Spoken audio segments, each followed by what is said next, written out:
ಹಿತ್ತಲು ಗಿಡ ಮದ್ದಲ್ಲ ಅಂತ ಒಂದು ಗಾದೆ ಮಾತು ಐತಲ್ಲ, ಹಂಗಾಗಿ ನಮ್ಮ ಕೇರ್ಪೇಟೆ ತಾಲೂಕಿನ ಜನರಿಗೆ ಜಸ್ಟ್ ದೀಪದಲ್ಲೇ ನೋಡ್ಬೇಕು. ಒಬ್ರು ಕಮೆಂಟ್ ಹಾಕಿದ್ರು, ನಿಮ್ ಮನೇಲಿ ನಿಮ್ ಓರ್ಗಿತಿನ ತೋರಿಸಿ. ಓದಿಲ್ದಾರ ನಮಸ್ಕಾರ ಹೇಳೋದಿಲ್ವಾ? ಹೆಂಗ್ ಬರ್ತದೆ ನಮಸ್ಕಾರ? ಈ ಒಂದು ದೇವಸ್ಥಾನದಲ್ಲಿ ಪವರ್ಫುಲ್ ಏನು ಅಂತಂದ್ರೆ, ಸೊ ನನಗೆ ಬೇಗ ಮನೆ ಕಟ್ಟಂಗ ಆಗ್ಲಪ್ಪ ಅಂತ ಈ ತರ ಸುತ್ತಮುತ್ತ ಹೆಂಡ್ತಿಯರು ಯಾರು ಹೇಳು. ಹಾಯ್, ಎಲ್ಲರಿಗೂ ನಮಸ್ಕಾರ. Welcome back to my YouTube channel. So ಈ ವ್ಲಾಗಿಗೆ ಎಲ್ರಿಗೂ ಸ್ವಾಗತ. ಇವತ್ತು ಒಂದು ಐತಿಹಾಸಿಕ ಟೆಂಪಲ್ಗೆ ಹೋಗ್ತಾ ಇದೀವಿ. ಸೊ ಅದು ಯಾವ ಟೆಂಪಲ್ ಅಂತ ನಿಮ್ಗೆ ಹೇಳ್ತೀನಿ, ಅಂಡ್ ಅದ್ರ ವಿಶೇಷತೆ ಏನು ಅಂತ ಈಗ ನಮ್ಮ ಚಂದು ಹೇಳ್ತಾರೆ. ಮಗನೇ ಎಲ್ಲೋಯ್ತಾ ಇದೀವಿ ಈಗ ನಾವೀಗ ಸೂಪರ್ ಪವರ್ಫುಲ್ ಟೆಂಪಲ್ ಹೋಗ್ತಾ ಇದೀವಿ. ಈ ಟೆಂಪಲ್ ಬಂದು ಮೇ ಬಿ ನೀವು ಇನ್ಸ್ಟಾಗ್ರಾಮ್ ನಲ್ಲಿ, ಫೇಸ್ಬುಕ್ ಅಲ್ಲಿ, ಸೋಷಿಯಲ್ ಮೀಡಿಯಾದಲ್ಲಿ ನೋಡಿರ್ತೀರಿ. ಈ ಮನೆ ಕಟ್ಟಬೇಕು ಅಂದ್ರೆ, ಜಮೀನ್ ತಗೋಬೇಕು ಅಂದ್ರೆ, ಭೂಮಿ ಯೋಗ ಇರಬೇಕು ಅಂದ್ರೆ ಈ ದೇವಸ್ಥಾನಕ್ಕೆ ಹೋಗಿ ಬರಬೇಕು ಅಂತ ತುಂಬಾ ಜನ ಸ್ಟೋರಿಗಳು ಹಾಕಿರ್ತಾರೆ. ಆ ದೇವಸ್ಥಾನನೇ ಭೂದೇವಿ ಸಮೇತ ಲಕ್ಷ್ಮೀ ವರಹನಾಥ ಸ್ವಾಮಿ ಟೆಂಪಲ್ಲು. ಇದಿರೋದು ಬಂದು ಮಂಡ್ಯ ಜಿಲ್ಲೆ ನಮ್ಮ ಕೇರ್ಪೇಟೆ ತಾಲೂಕಿನ ಬೂಕುನ್ಕೆರೆ ಹೋಬಳಿ ಹತ್ರ ಇರ್ತಕ್ಕಂಥ ವರಹನಾಥ ಕಲ್ಲಳ್ಳಿ ಅಂತ ಒಂದು ಗ್ರಾಮ. ಆ ಗ್ರಾಮದಲ್ಲಿ ಹೇಮಾವತಿ ನದಿಯ ದಡದಲ್ಲಿರ್ತಕ್ಕಂಥ ದೇವಸ್ಥಾನ. ತುಂಬಾ ಐತಿಹಾಸಿಕ ಮತ್ತೆ ಇತಿಹಾಸ ಪ್ರಸಿದ್ಧ ಇರ್ತಕ್ಕಂಥ ಕ್ಷೇತ್ರ. ಹಳೆ ಅಂದ್ರೆ ಎಷ್ಟೋ ಶತಮಾನಗಳ ಹಿಂದಿನ ದೇವಸ್ಥಾನ ಇದು. ಈಗ ನಾನು ಹೇಳ್ತೀನಿ, ಅದನ್ನ ಜಸ್ಟ್ ಇಮ್ಯಾಜಿನ್ ಮಾಡ್ಕೊಳ್ಳಿ. ಅಲ್ಲಿಗೆ ಹೋದ್ಮೇಲೆ ನಿಮ್ಗೆ ಆ ದೇವಸ್ಥಾನದ್ದು ಮೇ ಬಿ ವಿಡಿಯೋ ಮಾಡೋದಕ್ಕೆ ಅವಕಾಶ ಇರುತ್ತೆ ಇಲ್ವೋ ಗೊತ್ತಿಲ್ಲ. ಅಂಡ್ ಆ ದೇವಸ್ಥಾನದ ಒಳಗಡೆ ವಿದ್ಯುತ್ ಸ್ಪರ್ಶ ಇಲ್ಲ, ಅಂದ್ರೆ ಲೈಟ್ ಬೆಲ್ಕಲ್ಲಿ ನಾವು ದೇವರುಗಳನ್ನ ನೋಡ್ತೀವಿ ಅಂತೀವಲ್ಲ, ಆ ಥರ ಇಲ್ಲ. ಜಸ್ಟ್ ದೀಪದಲ್ಲೇ ನೋಡ್ಬೇಕು. ಯಾಕಂದ್ರೆ ಸಾಲಿಗ್ರಾಮ ವಿಗ್ರಹ ಆಗಿರೋದ್ರಿಂದ ಆ ಸಾಲಿಗ್ರಾಮ ವಿಗ್ರಹ ಶಕ್ತಿಯನ್ನ ಕಳ್ಕೋಬಾರ್ದು ಅನ್ನೋ ಕಾರಣಕ್ಕೆ ಎಷ್ಟೋ ಹಲವು ದೇವಸ್ಥಾನಗಳಲ್ಲಿ ದೀಪದಲ್ಲೇ ದೇವರನ್ನ ತೋರಿಸ್ತಕ್ಕಂಥದ್ದು ಪ್ರತೀತಿ. ಸೊ ಈ ದೇವಸ್ಥಾನದ ಇತಿಹಾಸ ಬಂದು ಯಾವ ರೀತಿ ಅಂತಂದ್ರೆ, ಜಯ ಮತ್ತು ವಿಜಯ ನಾರಾಯಣನ ಆಸ್ಥಾನದಲ್ಲಿ ಇರ್ತಾರೆ. ಯಾವುದೋ ಒಂದು ತಪ್ಪಿಗೆ ಅವ್ರಿಗೆ ಎಷ್ಟು ಜನ್ಮಗಳು ಬೇಕು ನಿಮ್ಗೆ ಮತ್ತೆ ಭೂಮಿಗೆ ಹೋಗಿ ಬರೋದಕ್ಕೆ ಅಂತ ಕೇಳಿದಾಗ, ಶತ್ರುಗಳಾದ್ರೆ ಇಷ್ಟು ಜನ್ಮ, ಅಥವಾ ನನ್ನನ್ನು ಪೂಜಿಸಿ ನೀವು ಗೆದ್ದು ಬರ್ತೀರಾ ಅಂದ್ರೆ ಇಷ್ಟು ಜನ್ಮ ಅಂತ ಹೇಳಿರ್ತಾರೆ. ಇವರು ನಿಮ್ಮನ್ನ ಜಾಸ್ತಿ ದಿನ ಬಿಟ್ಟಿರೋದಕ್ಕಾಗಲ್ಲ ಪ್ರಭು, ಶತ್ರುಗಳಾದ್ರೂ ಸರಿ ಬೇಗ ನೋಡ್ಬೇಕು ನಾನು ನಿಮ್ಮನ್ನ ಅಂತ ಅಂದ್ಬಿಟ್ಟು ಒಂದಷ್ಟು ಜನ್ಮಗಳನ್ನ ಕೇಳ್ಕೊಂಡ್ ಬರ್ತಾರೆ. ಸೊ ಅದರಲ್ಲಿ ಜಯ ಮತ್ತೆ 3 ಜನ್ಮ ಅನ್ಸುತ್ತೆ. ಜಯ ಮತ್ತೆ ವಿಜಯ ಅದಿತಿಯ ಮಕ್ಕಳಾಗಿ ಕಶ್ಯಪನ ಪುತ್ರರಾಗಿ ಇಬ್ರು ಹುಟ್ಟುತ್ತಾರೆ. ಸೊ ಟಾರ್ಗೆಟ್ ಇದ್ದಿದ್ದೇನು ಅಂತಂದ್ರೆ, ನಾರಾಯಣನ ದ್ವೇಷಿಗಳಾಗಿ ಹುಡ್ತಾರೆ ಅವರು. ಯಾಕೆಂದ್ರೆ ಆಕ್ಚುಲಿ ಅವ್ರು ಕೇಳ್ಕೊಂಡು ಬಂದಿದ್ದು ಹಂಗೆ ಅಲ್ವಾ. ಸೊ ನೀವು ಇದು ನೋಡ್ರೆ ಅರ್ಥ ಆಗಿರುತ್ತೆ ನಿಮ್ಗೆ. ಮಹಾವತಾರ ನರಸಿಂಹ ಫಿಲಂ ನೋಡ್ರೆ ಗೊತ್ತಾಗಿರುತ್ತೆ ನಿಮ್ಗೆ. ಸೊ ಅದ್ರಲ್ಲಿ ಏನಾಗುತ್ತೆ ಅಂತಂದ್ರೆ, ನಾರಾಯಣನನ್ನ ನಾನು ಸಾಯಿಸ್ಬಿಟ್ಟು ಬರ್ತೀನಿ, ಅವನನ್ನ ನಾನು ವಧೆ ಮಾಡ್ಬಿಟ್ಟು ಬರ್ತೀನಿ ಅಂತ ಅಂದ್ಬಿಟ್ಟು ಹಿರಣ್ಯ ಕಶ್ಯಪನ ತಮ್ಮ ಹಿರಣ್ಯಾಕ್ಷ ಫಸ್ಟ್ ಹೋಗ್ತಾನೆ. ಸೊ ಹೋಗ್ಬಿಟ್ಟು ಏನ್ ಮಾಡ್ತಾನೆ ಅಂತಂದ್ರೆ, ಆ ಶ್ರೀಹರಿ ನಾನು ಏನ್ ಮಾಡಿದ್ರು ಕಾಣಲ್ಲ ಅವನು, ಏನೇ ಆದ್ರೂ ಬರಲ್ಲ ಅವನು ಅಂತ ಅಂದ್ಬಿಟ್ಟು ಏನ್ ಮಾಡ್ತಾನೆ, ಟಾರ್ಗೆಟ್ ಮಾಡ್ತೀನಿ ಅಂದ್ಬಿಟ್ಟು ಭೂದೇವಿನ ಏನ್ ಮಾಡ್ತಾನೆ, ಹಿರಣ್ಯಾಕ್ಷ ಅಂದ್ರೆ ಹಿರಣ್ಯ ಕಶ್ಯಪನ ತಮ್ಮ, ಭಕ್ತ ಪ್ರಹ್ಲಾದನ ಚಿಕ್ಕಪ್ಪ ಹಿರಣ್ಯಾಕ್ಷ ಬಂದು.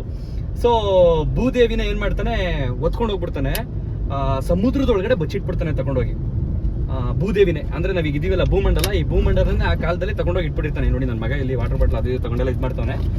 ಸೊ ಅವಾಗ ಏನಾಗುತ್ತೆ, ಭೂದೇವಿ ತುಂಬಾ ಕಣ್ಣೀರಾಗ್ತಾಳೆ. ಮತ್ತೆ ಭೂದೇವಿಗೆ ಏನ್ ಆಗ್ತಿದೆ ಪ್ರಪಂಚದಲ್ಲಿ ಅಂದ್ರೆ ಗೊತ್ತಾಗಲ್ಲ. ಅಂದ್ರೆ ಈ ಭೂಮಿ ಮೇಲೆ ಇರ್ತಕ್ಕಂಥ ಜೀವರಾಶಿಗಳು ಇವೆಲ್ಲ ಏನೇನ್ ಆಗಿರ್ತಾವ ಅಲ್ಲೋಲ ಕಲ್ಲೋಲ ಆಗಿರುತ್ತೆ ಅನ್ಕೊಳ್ಳಿ, ಸಪ್ತ ಸಮುದ್ರದ ಕೆಳಗಡೆ ತಗೊಂಡೋಗಿ ಬಚ್ಚಿಟ್ಟಿರ್ತಾನೆ ಅಂತಂದ್ರೆ. ಸೊ ನಾರಾಯಣನಿಗೆ ಕೋಪ ಬರುತ್ತೆ. ಅವಾಗ ಬಂದಾಗ ಈ ದೇವತೆಗಳು ಎಲ್ಲರೂ ಕೂಡ ಬ್ರಹ್ಮನ ಹತ್ರ ಹೋಗಿ ಬೇಡ್ಕೊಳ್ತಾರೆ, ಈ ತರ ಬ್ರಹ್ಮಾಂಡಕ್ಕೆ ಈ ತರ ಪರಿಸ್ಥಿತಿ ಬಂದೈತಲ್ಲ ಭೂದೇವಿಗೆ, ಇದನ್ನ ಕಾಪಾಡೋದಕ್ಕೆ ಯಾರು ಬರ್ತಾರೆ ಪ್ರಜಾಪಿತ ಅಂತ ಕೇಳಿದಾಗ, ಬಂದೇ ಬರ್ತಾರೆ ಇಂಥವ್ರೊಬ್ರು ಅಂತಂದಾಗ ಬರೋದೇ ವರಹನಾಥ ಸ್ವಾಮಿ.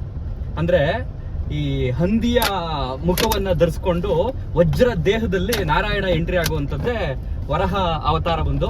ಸೊ ವರಹನಾಥ ಸ್ವಾಮಿ ಬಂದು ಸೀದಾ ಎಲ್ಲಿ ಸಮುದ್ರದೊಳಗಡೆ, ಆ ಸಾಗರದೊಳಗಡೆ ಬಚ್ಚಿಟ್ಟಿರ್ತಾನಲ್ಲ ಭೂದೇವಿನ, ಅಲ್ಲಿಗೆ ಸೀದಾ ಕೋರೆಗಳನ್ನ ಸಮೇತ ಹೋಗಿ ಭೂದೇವಿನ ಎತ್ಕೊಂಡು ಬಂದು ಆಚೆ ಬಿಟ್ಟು, ಅದಾದ ನಂತರ ಹಿರಣ್ಯಾಕ್ಷನ್ ಜೊತೆಗೆ ಗುದ್ದಾಡಿ ಆ ಹಿರಣ್ಯಾಕ್ಷನನ್ನ ವಧೆ ಮಾಡಿ ಸಂಹಾರ ಮಾಡೋದೇ ಒಂದು ಕತೆ, ಒಂದು ಚಾಪ್ಟರ್ ಮುಗಿಯುತ್ತೆ. ಅದಾದ ನಂತರ ಅವ್ರ ಅಣ್ಣ ಹಿರಣ್ಯ ಕಶ್ಯಪನ ವಧೆ ಮಾಡೋದು ಇನ್ನೊಂದು ಚಾಪ್ಟರ್. ಅದು ಬಂದು ಭಕ್ತ ಪ್ರಹ್ಲಾದ ನರಸಿಂಹನ ಅವತಾರ ಬರುತ್ತೆ. ಅಂದ್ರೆ ಒಂದೇ ಏನ್ ಹೇಳ್ತೀವಿ ಚಾಪ್ಟರ್ ಅಲ್ಲಿ 2 ಚಾಪ್ಟರ್ ಬರ್ತವೆ, ಪಾರ್ಟ್ ಎ ಬಿ ಅನ್ನೋ ತರ. ಸೊ ಹಂಗಾಗಿ ಅದಾದ ನಂತರ ಲಕ್ಷ್ಮಿ ಇಲ್ಲಿರ್ತಾಳೆ, ತಾಯಿ ಲಕ್ಷ್ಮಿ ಅಂದ್ರೆ ನಾರಾಯಣನ ಹೃದಯ ಸ್ಥಾನದಲ್ಲಿ ಇರ್ತಕ್ಕಂಥವಳು ಲಕ್ಷ್ಮಿ ಯಾವಾಗ್ಲೂ. ಸೊ ಭೂದೇವಿನ ತೊಡೆ ಮೇಲೆ ಕೂರಿಸ್ಕೊಳ್ತಾರೆ ನಾರಾಯಣ, ಇದು ವರಹ ಸ್ವಾಮಿ ಇಲ್ಲಿ. ಸೊ ಭೂದೇವಿಯನ್ನ ಜೊತೆಲಿ ಕೂರಿಸ್ಕೊಂಡು ಲಕ್ಷ್ಮಿ ಸಮೇತನಾಗಿ ಕೂತಿರೋದ್ರಿಂದ ಈ ಒಂದು ದೇವಸ್ಥಾನದಲ್ಲಿ ಪವರ್ಫುಲ್ ಏನು ಅಂತಂದ್ರೆ, ಈಗ ಮನೆ ಕಟ್ಟಬೇಕು ಅಥವಾ ಜಮೀನ್ ತಗೋಬೇಕು ಅಂತಂದ್ರೆ ಮೇನ್ ಯಾರು? ಭೂತಾಯಿ ಆಶೀರ್ವಾದ ಮಾಡಬೇಕು. ಸೊ ಆ ನಾರಾಯಣನ ಜೊತೆ ಕೂತಿರ್ತಕ್ಕಂಥ ಆ ತಾಯಿ, ಆ ದೇವಿ ನಾವು ಅಂದ್ಕೊಂಡಂತ ಆಸೆಗಳನ್ನ, ನಾವು ಬಯಸಿರ್ತಕ್ಕಂಥ ಬಯಕೆಗಳನ್ನ ಈಡೇರಿಸ್ತಾಳೆ ಅನ್ನುವಂಥದ್ದು ಒಂದು ಪ್ರತೀತಿ. ಹಾಗಾಗಿ ಆಂಧ್ರ ಪ್ರದೇಶ ಆಗಿರ್ಬೋದು, ತೆಲಂಗಾಣ ಆಗಿರ್ಬೋದು, ತಮಿಳ್ನಾಡು ಸೈಡ್ ಆಗಿರ್ಬೋದು, ಬಹುತೇಕ ಜನ ಈ ದೇವಸ್ಥಾನಕ್ಕೆ ಬರ್ತಾರೆ. ಹಿತ್ತಲು ಗಿಡ ಮದ್ದಲ್ಲ ಅಂತ ಒಂದು ಗಾದೆ ಮಾತು ಐತಲ್ಲ, ಹಂಗಾಗಿ ನಮ್ಮ ಕೇರ್ಪೇಟೆ ತಾಲೂಕಿನ ಜನರಿಗೆ ಅಷ್ಟಾಗಿ ಗೊತ್ತಿಲ್ಲ ದೇವಸ್ಥಾನ ಅಂದ್ರೆ, ನಮ್ಮ ಜನಗಳಿಗೆ ಅಷ್ಟು ವ್ಯಾಲ್ಯೂ ಗೊತ್ತಿಲ್ಲ. ಆಮೇಲೆ ಇನ್ನೊಂದು ಏನೈತೆ ಅಂತಂದ್ರೆ, ಯಾವ್ದಾದ್ರು ಒಂದು ದೇವಸ್ಥಾನ ಇಲ್ಲಿ ಐತೆ ಅಂತಂದ್ರೆ ಅದು ಸ್ಥಳೀಯರಿಗೆ ಜಾಸ್ತಿ ಪವರ್ಫುಲ್ ಆಗಿರೋದಕ್ಕಿಂತ ಹೊರಗಡೆದವರಿಗೆ ಜಾಸ್ತಿ ಪವರ್ಫುಲ್ ಆಗೈತೆ ಅನ್ನೋದು ಇತಿಹಾಸ. ಸೊ ಹಂಗಾಗಿ ಹೊರಗಡೆ ಜನಗಳು ಜಾಸ್ತಿ ಇಲ್ಲಿ ಬರ್ತಾರೆ, ನಮ್ಮ ಜನಗಳು ಅಷ್ಟಾಗಿ ಇಲ್ಲಿ ಬರಲ್ಲ. ನಮ್ಮ ಜನಗಳು ಇಲ್ಲಿಂದ ಕೇರಳಗೆ, ತಮಿಳ್ನಾಡಿಗೆ, ಆಂಧ್ರ ಪ್ರದೇಶಕ್ಕೆ ಅಥವಾ ಇನ್ನೆಲ್ಲೋ ದೇವಸ್ಥಾನಗಳು ಇರ್ತಾವಲ್ಲ ಅಲ್ಲಿ ಹುಡ್ಕೊಂಡು ಹೋಗ್ತಾರೆ. ಪಕ್ಕದಲ್ಲಿರ್ತಕ್ಕಂಥ ದೇವಸ್ಥಾನನೇ ಮರ್ತ್ಬಿಟ್ಟಿದ್ದಾರೆ. ಬಹುಶಃ ಮುಂದಿನ ದಿನಗಳಲ್ಲಿ ಆ ದೇವಸ್ಥಾನನ ನಮ್ಮ ಜನ ಮತ್ತೆ ಹೋಗ್ತಾರೆ, ಗಮನಿಸ್ತಾರೆ ಅಂತ ನಾನು ಅನ್ಕೊಂಡಿದ್ದೀನಿ. ಸೊ ಈಗ ಹೇಮಾವತಿ ದಡದಲ್ಲಿರ್ತಕ್ಕಂಥ ಭೂದೇವಿ ಸಮೇತ ಲಕ್ಷ್ಮೀ ವರಹನಾಥ ಸ್ವಾಮಿಯನ್ನು ನಾವು ನೋಡೋದಕ್ಕೆ ಹೋಗ್ತಾ ಇದ್ದೀವಿ. ಅವಕಾಶ ಸಿಕ್ಕಿದ್ರೆ ಆ ದೇವರನ್ನ ನಿಮಗೆ ನಮ್ಮ ಮೊಬೈಲಲ್ಲಿ, ನಮ್ಮ ವ್ಲಾಗ್ನಲ್ಲಿ ತೋರಿಸೋದಕ್ಕೆ ಟ್ರೈ ಮಾಡ್ತೀವಿ. ಆಗ್ಲಿಲ್ಲ ಅಂತಂದ್ರೆ ಆ ಹೊರಗಡೆ ವಿಷನ್ ಇದೆಯಲ್ಲ, ಆ ಹೊರಗಡೆ ಎನ್ವೈರನ್ಮೆಂಟ್ ಇದೆಯಲ್ಲ, ಅದನ್ನ ತೋರಿಸ್ತೀವಿ. ನಿಮಗೆ ಮಜಾ ಇರುತ್ತೆ, ಚೆನ್ನಾಗಿರುತ್ತೆ. ಈಗ ಹೋಗ್ತಿರೋ ಟೈಮ್ ಬಂದು 6 ಗಂಟೆ 1 ನಿಮಿಷ ಸಂಜೆ. ನೀವು ಹೋಗ್ಬೋದು, ಮ್ಯಾಪ್ ಆನ್ ಮಾಡಿಕೊಂಡು ಮೈಸೂರು ರೂಟಲ್ಲಿ ಬಂದ್ರೂ ಹೋಗ್ಬೋದು, ಬೆಂಗಳೂರು ರೀಟಿಂದ ಬಂದ್ರೂ ಹೋಗ್ಬೋದು. ಬೆಂಗಳೂರಿಂದ ಬಂದರೆ ಜಸ್ಟ್ 2.5 ಗಂಟೆಗೆ ದೇವಸ್ಥಾನ ರೀಚ್ ಆಗ್ತೀರಿ. ತುಂಬ ಹತ್ರ ಇದೆ ದೇವಸ್ಥಾನ, ಮತ್ತು ತುಂಬ ಚೆನ್ನಾಗಿದೆ ದೇವಸ್ಥಾನ. ಅನ್ನದಾನೂ ಕೂಡ ನಡೀತಾ ಇರುತ್ತೆ ಅವಾಗವಾಗ, ಒಂದು ಟೈಮಿಂಗ್ಸ್ ಫಿಕ್ಸ್ ಮಾಡ್ಕೊಂಡಿರ್ತಾರೆ. ನೋಡಿ, ಬಿಡುವಿದ್ದಾಗ ಯಾರಾದರೂ ಟ್ರೈ ಮಾಡಿ ಹೋಗೋದಕ್ಕೆ, ಒಳ್ಳೆ ದೇವಸ್ಥಾನ. ಸೊ ಯಾರೇ ಬಂದ್ರು ಈ ಸರ್ಕಲ್ ಅಲ್ಲಿ ಬಂದು ರೈಟ್ ತಗೊಳ್ತೀರಾ. ನೋಡಿ, ಭೂ ವರಹನಾಥ ಸ್ವಾಮಿ ಅಂತ ಐತೆ ಅಲ್ಲಿ ತೋರ್ಸಲ್ಕೆ. ಅಲ್ಲಿ ಭೂ ವರಹನಾಥ ಸ್ವಾಮಿ ದೇವಸ್ಥಾನ ಕಲ್ಲಳ್ಳಿ 8 ಕಿಲೋಮೀಟರ್ ಅಂತ ಇಲ್ಲಿಂದ ಐತೆ. ಸೊ ಗಂಜಿಗೆರೆ ಸಮೀಪ ಬರ್ತಕ್ಕಂಥದ್ದು ಪಂಚಾಯತಿ. ಆಕ್ಚುಲಿ ನಾನು ಲಾಸ್ಟ್ ವ್ಲಾಗ್ ಪೋಸ್ಟ್ ಮಾಡಿದಾಗ ಎಲ್ಲರೂ ಕಮೆಂಟ್ಸ್ ಹಾಕಿದ್ರಿ, ಆ್ಯಂಡ್ ಅದರಲ್ಲಿ ಒಬ್ರು ಕಮೆಂಟ್ ಹಾಕಿದ್ರು, ನಿಮ್ಮ ಮನೇಲಿ ನಿಮ್ಮ ಓರ್ಗಿತ್ತಿನ ತೋರಿಸಿ, ಯಾಕೆ ತೋರಿಸಿಲ್ಲ ಅವ್ರು ಇಲ್ಲಿದ್ದಾರೆ ತೋರ್ಸೋಣ ಅಂತ. ಸೊ ಇರಿ ತೋರಿಸ್ತೀನಿ. ನೋಡಿ, ಇಲ್ಲಿ ಕುತ್ಕೊಂಡಿದಾರಲ್ಲ ಇವ್ರೆ ನಮ್ಮ ಹೋರಗಿತ್ತಿ. ಹಾಯ್ ಮಾಡಿ, ಏ ಹಾಯ್. ನಾಚ್ಕೋತಾ ಇದ್ದಾರೆ. ಸೊ ಫಸ್ಟ್ ಟೈಮು ಇವರು ನಮ್ಮ ಅತ್ತೆಯವರು, ಇವರು ನಮ್ಮ ಮಾವನವರೇ. ಹಾಯ್ ಮಾಡಿ, ಹಾಯ್ ಮಾಡಿ, ನಮಸ್ಕಾರ ಮಾಡಿ.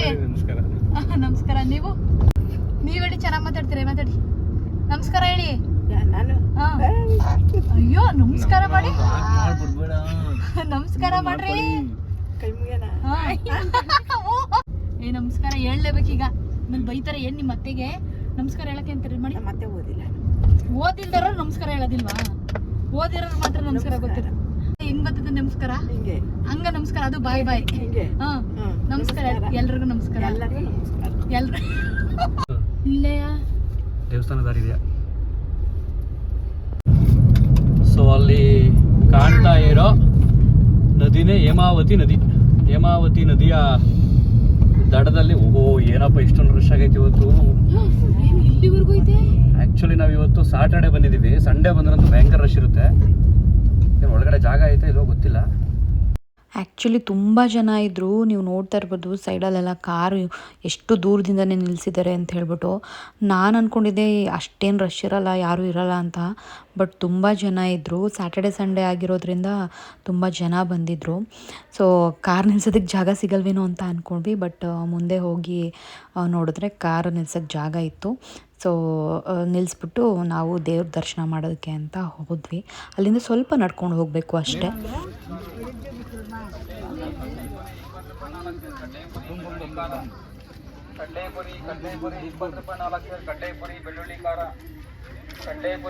ನೀರು ತುಂಬಾ ಕಡಿಮೆ ಬಿಡೈತೆ, ಇಲ್ಲಿ ಗಂಟೆ ನೀರು ಬರುತ್ತೆ ಇಲ್ಲಿವರೆಗೂ.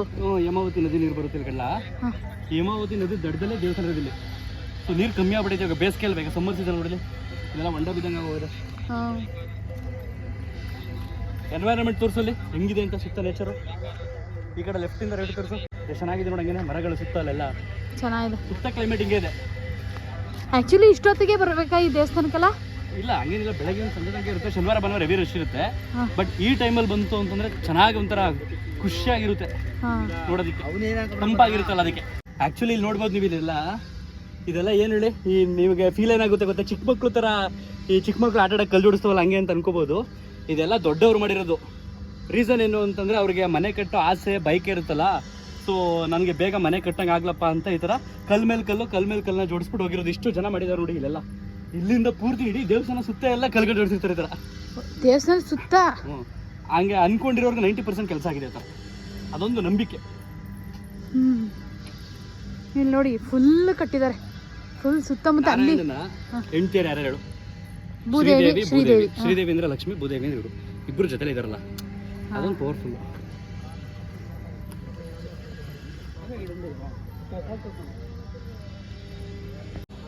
ಸೊ ಇದು ದೇವಸ್ಥಾನದ ಎಂಟ್ರೆನ್ಸ್. ಆ್ಯಂಡ್ ಇದು ಮಠದವ್ರು ಯಾರೋ ಕಟ್ಟಿಸ್ತಾ ಇರೋದಂತೆ. ಯಾವ ಮಠದವ್ರು ಅಂದ್ರೆ? ಮೈಸೂರಿನ ಯಾವುದೋ ಈಗ ಕೇಳಿದೆ ಇಲ್ಲಿ ಮಠದವರು ಜವಾಬ್ದಾರಿ ತಗೊಂಡು ಏನೋ ಮಾಡಿಸ್ತಿದ್ದಾರೆ ಅಂತ. ಸೊ ಇದೆ ಶ್ರೀ ಭೂ ವರಹನಾಥ ಸ್ವಾಮಿ ದೇವಸ್ಥಾನ. ಸೊ ಇದು ಆ್ಯಕ್ಚುಲಿ ಇಲ್ಲಿ ಮಣ್ಣನ್ನು ತುಂಬ್ಕೊಂಡು ಹೋಗ್ಬೇಕಂತೆ. ನಮಗೇನಾದರೂ ಸೈಟ್ ತೊಗೋಬೇಕು ಮತ್ತು ಭೂಮಿ ತೊಗೋಬೇಕು ಅನ್ನೋ ಆಸೆ ಇದ್ದವರು ಇಲ್ಲಿ ಮಣ್ಣನ್ನು ತೊಗೊಂಡೋಗಿ ಮನೇಲಿಟ್ಟು ಪೂಜೆ ಮಾಡಿದ್ರೆ ತೊಗೋತಾರೆ ಅನ್ನೋ ಒಂದು ನಂಬಿಕೆ. ಅದಕ್ಕೆ ಇಲ್ಲಿ ಮಣ್ಣು ಇಟ್ಟಿದ್ದಾರೆ. ಕಲ್ಲುಗಳು ಜೋಡಿಸಿರೋದು ಮನೆ ಕಟ್ಟೋದಕ್ಕೆ ಅಂತ. ಫುಲ್ಲು ಸುತ್ತಮುತ್ತ ಫುಲ್ಲು ಕಲ್ಲು ಜೋಡಿಸಿದ್ದಾರೆ. ಮಕ್ಕಳುಗಳು ಕಟ್ತಾರಲ್ಲ ಚಿಕ್ಕ ಮನೆಗಳು, ಆ ಥರ ದೊಡ್ಡವ್ರು ಕಟ್ಟಿರೋ ಮನೆಗಳು. ಹಿಂದೆ ತೋರಿಸಂಗೇನೆ ನಿನ್ನಿಂದೆ ಇಲ್ಲಿ ದೇವ್ರು ಇದೇ ದೇವಸ್ಥಾನ. ಸೊ ಇಲ್ಲಿ ಕಟ್ಟಿರೋದು ನೋಡಿ ಹೆಂಗೆ ಕಟ್ಟಿದ್ದಾರೆ ಅಂತ.